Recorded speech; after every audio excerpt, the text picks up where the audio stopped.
Hello students, very good morning to all of you. This is your economics lecture. आज के lecture में हम क्या पढ़ने जा रहे हैं? Different sectors of the economy, कुछ बेसिक टर्म्स जो कि जब आप मैक्रो इकोनॉमिक्स पढ़ते हो तो उसके लिए आपको उसका जो बेसिक कंसेप्ट है, बेसिक नॉलेज है, उसका होना ज़रूरी है। तो आज हम पढ़ेंगे इस क्लास में different sectors of economy. Mainly हमारे 4 सेक्टर्स होते हैं जिनके बारे में हम डिस्कस करेंगे। सेकेंडली, इसके साथ ही हम उनका रिलेशनशिप भी एक दूसरे के साथ स्टडी करेंगे, जिसको हम नाम देते हैं इंटरसेक्टोरल कॉन्सेप्ट्स। यानी कि जो आपके डिफरेंट सेक्टर्स हैं इकोनॉमी की, वो एक दूसरे के साथ कैसे रिलेटेड हैं या एक दूसरे के ऊपर कैसे डिपेंडेंट हैं, उसको हम आज स्टडी करने जा रहे हैं इस लेक्चर में। So without wasting any time, let's get started.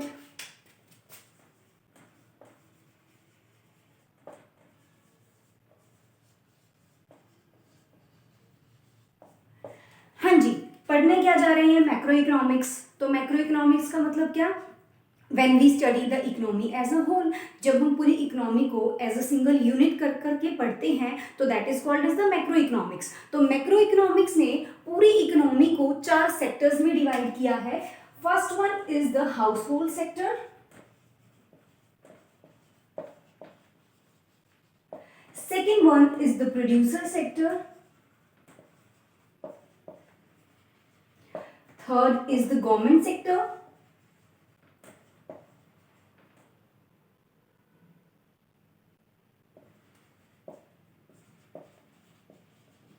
and fourth one is the rest of the world.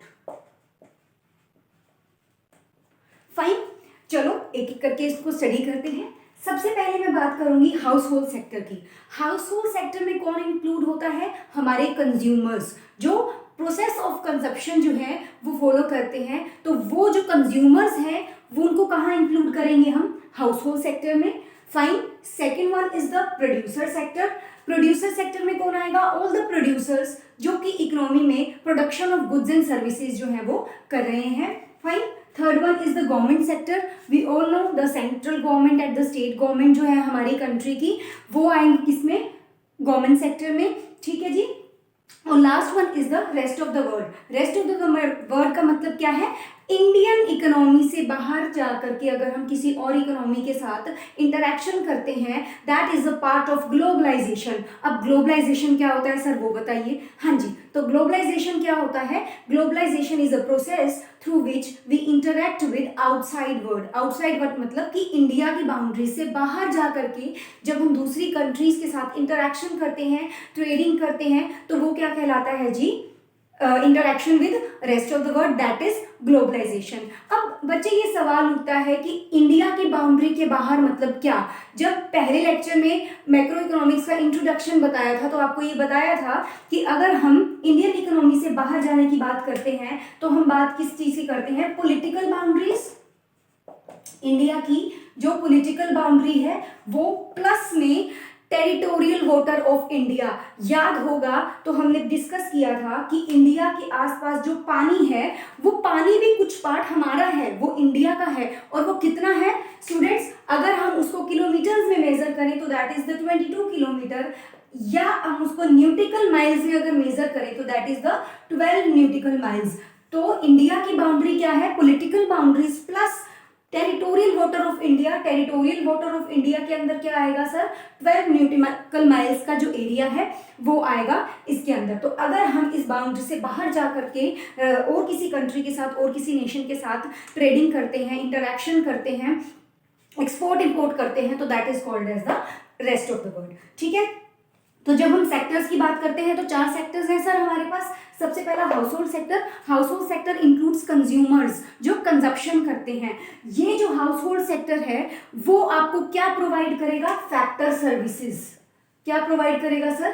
Factor services. अब क्वेश्चन अराइज होता है जी, फैक्टर सर्विसेज क्या है जी?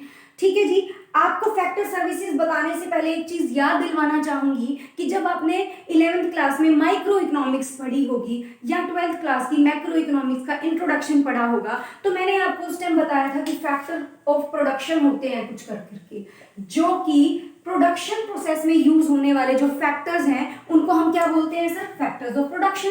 फाइन, तो कितने फैक्टर्स ऑफ प्रोडक्शन होंगे बच्चे? 4। हाँ जी, कितने होंगे सर? चार होंगे, चार फैक्टर्स ऑफ प्रोडक्शन होंगे, लैंड, लेबर, कैपिटल, एंटरप्रेन्योर। कौन कौन से sir? Land, labour, capital and entrepreneur. Fine. तो फैक्टर ऑफ प्रोडक्शन हमने पढ़ा था कि चार फैक्टर्स ऑफ प्रोडक्शन होते हैं। फैक्टर्स ऑफ प्रोडक्शन मतलब those factors which are involved और which are used in the process of production, that are called as the factor of production. Fine. तो चार फैक्टर्स ऑफ प्रोडक्शन, ठीक है जी। ये factors of production ही कौन provide करवाता है sir? Household sector. Factors of production को ही हम दूसरी लैंग्वेज में या दूसरे वर्ड्स में क्या बोल देते हैं? Factor services. फाइन। तो ये जो फैक्टर सर्विसेज है वो कौन प्रोवाइड करवा रहा है? आपका हाउस होल्ड सेक्टर प्रोवाइड कर रहा है। क्लियर है जी हाउस होल्ड सेक्टर। चलिए नेक्स्ट है हमारा प्रोड्यूसर सेक्टर। प्रोड्यूसर सेक्टर मतलब कि इंक्लूडिंग द प्रोड्यूसर्स, जो कि प्रोडक्शन प्रोसेस को फॉलो करेंगे, जो कि गुड्स एंड सर्विसेज को प्रोड्यूस करेंगे, है ना। तो प्रोड्यूसर सेक्टर जो है वो फैक्टर ऑफ प्रोडक्शन लेगा। फाइन। या तो वो हायर करेगा या वो परचेज करेगा, ठीक है जी। जैसे लैंड हो गया, लैंड को या तो वो अपनी बिल्डिंग या फैक्ट्री परचेज कर लेगा या फिर वो रेंट पे ले लेगा, ठीक है जी, हायर कर लेगा उस स्पेस को। ऐसे ही लेबर, लेबर को तो ऑब्वियसली हायर ही करोगे आप, because human beings can not be sold as a commodity. It is not a commodity to sell, so that will be hired. Might be on the permanent basis or might be on the contractual basis, depending on the nature of the employer and nature of the business. Fine. तीसरा है G capital, पैसा। या तो honour अपना खुद का पैसा लगाएगा, ओन फंड, फाइन, या फिर वो पैसा कहीं से बोरो करेगा, that is the borrowed fund, capital. और फोर्थ है जी एंटरप्रेन्योर। एंटरप्रेन्योर यानी कि ऑनर ऑफ द बिजनेस, ठीक है जी। तो ये जो हमारे चार फैक्टर्स ऑफ प्रोडक्शन है, जब ये परचेज या हायर किए एक प्रोड्यूसर ने, तो उसके बदले सर कुछ पेमेंट करनी पड़ेगी। ऐसे फ्री में कहां से मिलेंगे आपको? अगर आप लैंड की बात करो तो इसको आप क्या पे करोगे सर? रेंट। फाइन। अगर आप लेबर की बात करोगे तो इसको क्या पे करोगे आप? वेजेस। अगर आप कैपिटल की बात करो तो कैपिटल के बदले क्या देना पड़ेगा सर? इंटरेस्ट। और अगर आप एंटरप्रेन्योर की बात करोगे तो एंटरप्रेन्योर को क्या देना पड़ेगा सर? प्रॉफिट्स देने पड़ेंगे। तो ये हमारी फैक्टर सर्विसेज थी। ये क्या था हमारा? फैक्टर सर्विसेज, या फिर इसको आपने क्या बोला? फैक्टर ऑफ पेमेंट, ठीक है जी। तो इसके बदले जो आप दे रहे हो, यानी कि प्रोड्यूसर जो पे कर रहा है, इसको हम क्या बोलते हैं? Payment of factor of services, या फिर payment of factor services, any word you can use. तो प्रोड्यूसर सेक्टर जो है वो फैक्टर सर्विसेज का पेमेंट करता है। Government sector as a producer भी काम करता है और एज अ कंज्यूमर भी काम करता है। चलो देखते हैं कैसे। एज अ प्रोड्यूसर वो कैसे काम करेगा? एज अ प्रोड्यूसर तो गवर्नमेंट की बहुत सारी ऑर्गेनाइजेशंस है, जैसे रेलवे है, बहुत एक बेसिक सा एग्जांपल है रेलवे। क्या आप रेलगाड़ी चला सकते हो? क्या परचेज कर लोगे, चला लोगे? Not possible. वो गवर्नमेंट के अंडर में है, तो गवर्नमेंट वो ना उसका ओनर है, तो वो एक तरह से प्रोड्यूसर है। वो सर्विसेज जो ट्रांसपोर्टेशन की रेल ट्रांसपोर्ट की सर्विसेज है वो प्रोड्यूस कर रहा है। फाइन। और एज ए कंज्यूमर कैसे? अब गवर्नमेंट डिपार्टमेंट्स हैं, गवर्नमेंट डिपार्टमेंट्स में जैसे गवर्नमेंट के बैंक्स हो गए, गवर्नमेंट के स्कूल्स हो गए, कॉलेजेस हो गए, वहां पर जो उनके गवर्नमेंट के एम्प्लॉयज काम कर रहे हैं, तो उनको कुछ वो बेनिफिट्स या फिर कुछ वो जो है वो कैश और काइंड पेमेंट करते हैं। तो जो काइंड में पेमेंट करेंगे, जैसे सपोज करो कि अभी थोड़े टाइम पहले लास्ट ईयर जब कोरोना स्टार्ट हुआ था, तो कुछ टाइम के लिए स्कूल कॉलेजेस और इंस्टीट्यूशंस बंद हो गए थे, लेकिन बाद में एज दे सीन की सिचुएशन थोड़ी सी नॉर्मल हो रही है तो उन्होंने ओपन कर दिया। तो जैसे पोस्ट ऑफिस में गवर्नमेंट के एम्प्लॉयज बैठे हुए हैं, बैंक में गवर्नमेंट के एम्प्लॉयज बैठे हुए हैं, स्कूल में टीचर्स हैं, कॉलेज में प्रोफेसर्स हैं, तो उनको जो है वो सैनिटाइजर्स और मास्क प्रोवाइड किए गवर्नमेंट ने। तो गवर्नमेंट क्या नहीं अपनी फैक्ट्री लगाने बैठा था क्या कि चलो मास्क बनाते हैं, प्रोडक्शन करते हैं, फैक्ट्री लगाते हैं? नहीं, गवर्नमेंट ने किसी प्रोड्यूसर से वो परचेज किया होगा और फिर अपने एम्प्लॉयज को प्रोवाइड किया होगा। तो गवर्नमेंट ने एज ए कंज्यूमर बनकर भी काम किया, ठीक है जी। तो government act as a producer and government act as a consumer both. और नेक्स्ट है आपका रेस्ट ऑफ द वर्ल्ड, वो हम डिस्कस कर चुके हैं कि जब हम अपनी इकोनॉमी से यानी कि political boundaries plus territorial water से बाहर जा करके किसी और नेशन के साथ ट्रेडिंग करते हैं, इंटरेक्शन करते हैं, एक्सपोर्ट करते हैं, इंपोर्ट करते हैं, वेदर ऑफ गुड्स और वेदर ऑफ सर्विसेज और वेदर द फाइनेंशियल ट्रांजेक्शंस, जो कि आप बीओपी चैप्टर में पढ़ोगे आगे, तो वो क्या होता है हमारा रेस्ट ऑफ द वर्ल्ड के साथ इंटरेक्शन को शो करता है। तो चार सेक्टर्स हैं इकोनॉमी के, house hold sector, producer sector, government sector and rest of the world. देखिए ये था हमारा सेक्टर्स ऑफ इकोनॉमी का टॉपिक। मैंने आपको वीडियो की स्टार्टिंग में ये बोला था कि हम इनका आपस में रिलेशनशिप यानी कि इंटर सेक्टोरल रिलेशनशिप भी पढ़ने जा रहे हैं। तो मैं आपको बता दूं कि रिलेशनशिप जो है वो 3 तरीके से रिलेशनशिप शो होता है। देखते हैं एक बार कैसे होता है। थोड़ा सा इंट्रोडक्शन आपको देती हूँ इसके बारे में, उसके बाद जितना हमारे सिलेबस में होगा वो टॉपिक हम फर्दर डिटेल में स्टडी करेंगे। फाइन। तो अगर हम पहले इंटरसेक्टोरल रिलेशनशिप की बात करें तो 2 सेक्टर इकोनॉमी में इंटरसेक्टोरल रिलेशनशिप शो होता है। और 2 सेक्टर में कौन कौन सा आता है? हाउस होल्ड सेक्टर और प्रोड्यूसर सेक्टर। ठीक है जी। उसके बाद 3 सेक्टर इकोनॉमी का रिलेशनशिप बात करते हैं हम। ठीक है, इसके अंदर आता है आपका house hold plus producer plus government. और फिर आता है जी 4 सेक्टर इकोनॉमी का इंटरसेक्टोरल रिलेशनशिप, जिसमें house hold plus producer plus government plus rest of the world. हमारे सिलेबस में सिर्फ यही है सर, दूर जाने की जरूरत नहीं है, बस इतना ही करना है। हमारे सिलेबस में 2 सेक्टर इकोनॉमी में इंटर रिलेशनशिप शो कर रहा है। तो why to waste time? Let's start with the relationship between household sector and producer sector. Fine. मैं एक बार आपको पहले ओवरऑल रिलेशनशिप बताऊंगी, उसके बाद जो इसके बाइफर्केशंस होंगे वो हम बाद में डिस्कस करेंगे। देखिए house hold sector and here comes the producer sector. हाँ जी, अभी हमने जब सेक्टर्स की बात कर रहे थे तो एक बात बताई थी मैंने कि हाउस होल्ड सेक्टर जो है वो प्रोड्यूसर सेक्टर को क्या प्रोवाइड करता है सर? फैक्टर सर्विसेज, है ना? ऐसा ही कुछ था ना। अभी बोला था कि house hold sector producer sector को क्या प्रोवाइड करता है सर? Factor services. तो फैक्टर सर्विसेज जब प्रोड्यूसर सेक्टर लेगा तो ऑब्वियसली वो उसको कुछ पेमेंट करेगा। तो क्या करेगा वो? उसको payment of factor services. Fine. एक रिलेशनशिप तो ये आ गया समझ। दूसरा रिलेशनशिप देखिए, प्रोड्यूसर सेक्टर क्या करेगा सर? गुड्स एंड सर्विसेज को प्रोड्यूस करेगा। किसके लिए करेगा सर? कंज्यूमर के लिए। और कंज्यूमर किस में आता है सर? हाउस होल्ड सेक्टर में आता है। ठीक है जी। तो प्रोड्यूसर सेक्टर गुड्स और सर्विसेज को प्रोड्यूस करेगा तो कंज्यूमर्स जो है यानी कि हाउस होल्ड सेक्टर से वो उसको परचेज करेगा। तो household sector producer sector से गुड्स एंड सर्विसेज का डिमांड करेगा। तो यानी कि producer sector household sector को क्या प्रोवाइड कर रहा है? गुड्स एंड सर्विसेज फ्री में। हाँ जी, फ्री में नहीं, फ्री में कौन देगा? तो हाउस होल्ड सेक्टर ने जब प्रोड्यूसर सेक्टर से गुड्स और सर्विसेज लिया, यानी कि प्रोड्यूसर जब इनको गुड्स और सर्विसेज प्रोवाइड कर रहा है, तो household sector producer sector को क्या करेगा sir? Payment of what? Goods and services. तो household sector producer sector को पेमेंट करेगा किसकी? गुड्स एंड सर्विसेज की। तो हो गया ना रिलेशनशिप। 2 सेक्टर इकोनॉमी की अगर हम बात करें तो 2 सेक्टर इकोनॉमी में हाउस होल्ड सेक्टर और प्रोड्यूसर सेक्टर आएगा। ठीक है, एक चीज और, 4 सेक्टर्स, पहला हाउस होल्ड, दूसरा प्रोड्यूसर, तीसरा गवर्नमेंट, चौथा rest of the world. Please इस सीक्वेंस में ही इनको याद करें, आगे पीछे नहीं करना।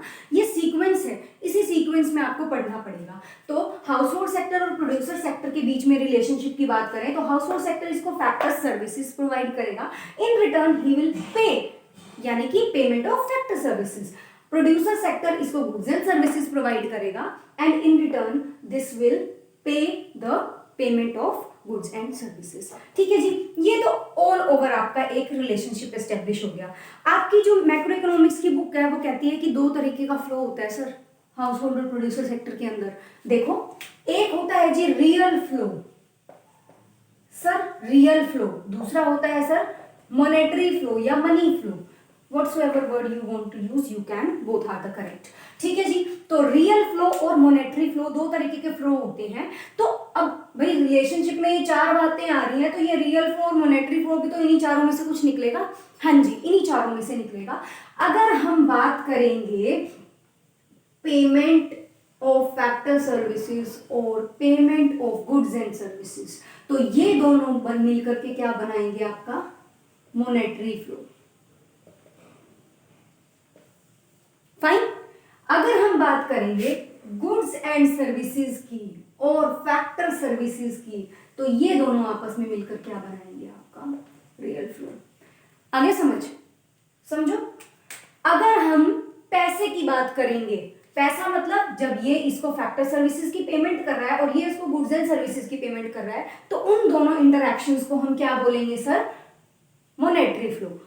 अगर हम बात करें कि प्रोड्यूसर सेक्टर इस हाउस होल्ड सेक्टर को गुड्स एंड सर्विसेज प्रोवाइड कर रहा है और household sector producer sector को goods and services household sector producer sector को फैक्टर सर्विसेज प्रोवाइड कर रहा है, तो this is called as the real flow. ठीक है जी, एक बार इस डायग्राम को दोबारा से क्लियरली देख लेते हैं ताकि कोई भी कंफ्यूजन ना रहे। अगर हम रियल फ्लो की बात करते हैं तो दो सेक्टर्स हैं sir, household sector and the producer sector. हाँ जी, तो अगर हम रियल फ्लो की बात करें तो ये इसको क्या देगा सर, फैक्टर सर्विसेज, और ये इसको क्या देगा, गुड्स एंड सर्विसेज। फाइन, ये हो गया हमारा रियल फ्लो। और अगर हम मॉनेटरी फ्लो या मनी फ्लो की बात करें तो household sector and producer sector. Household sector producer को क्या देगा, payment of what, goods and services. और producer sector household sector को क्या देगा sir, payment of factor services. तो अगर दोनों को बाइफरकेट करके पढ़ोगे तो रियल फ्लो में आएगा सर, ये house hold sector producer sector को दे रहा है फैक्टर सर्विसेज और producer sector household sector को क्या दे रहा है सर, गुड्स एंड सर्विसेज। और अगर आप मॉनेटरी फ्लो को पढ़ोगे तो मॉनेटरी फ्लो के अंदर house hold sector producer sector को क्या दे रहा है, payment of goods and services, and producer sector household sector को क्या दे रहा है, पेमेंट ऑफ फैक्टर सर्विसेज। तो इस तरीके से टू सेक्टर इकोनॉमी के अंदर जो इंटरसेक्टोरल फ्लोज है या इंटरसेक्टोरल रिलेशनशिप है वो हाउस होल्ड और प्रोड्यूसर सेक्टर के बीच में आएगा, और ये जो है दो बाइफर्केशंस में है, real flow and monetary flow. Fine, तो just recapitulate what we have learned in the chapter. सबसे पहले हमने बात की चार सेक्टर्स ऑफ इकोनॉमी की। First one is the household sector, second one is the producer sector, third one is the government sector and fourth one is the rest of the world. उसके बाद हमने क्या पढ़ा, उसके बाद हमने पढ़ा इंटरसेक्टोरल फ्लोज और रिलेशनशिप बिटवीन डिफरेंट सेक्टर्स, और उसके अंदर हमारे सिलेबस में क्या था, सिर्फ टू सेक्टर इकोनॉमी, और टू सेक्टर इकोनॉमी में आता है जी हमारा house hold sector and producer sector. तो हमने क्या पढ़ा, relationship between house hold sector and producer sector, और फिर उसके बाद हमने क्या पढ़ा, बाइफर्केशंस, कि रियल फ्लो को किस तरह शो करेंगे दोनों सेक्टर्स में और मॉनेटरी फ्लो को किस तरह से शो करेंगे दोनों सेक्टर्स में। तो this what we have learned in today's lecture. Next we are going to continue in the next lecture. Thank you so much students.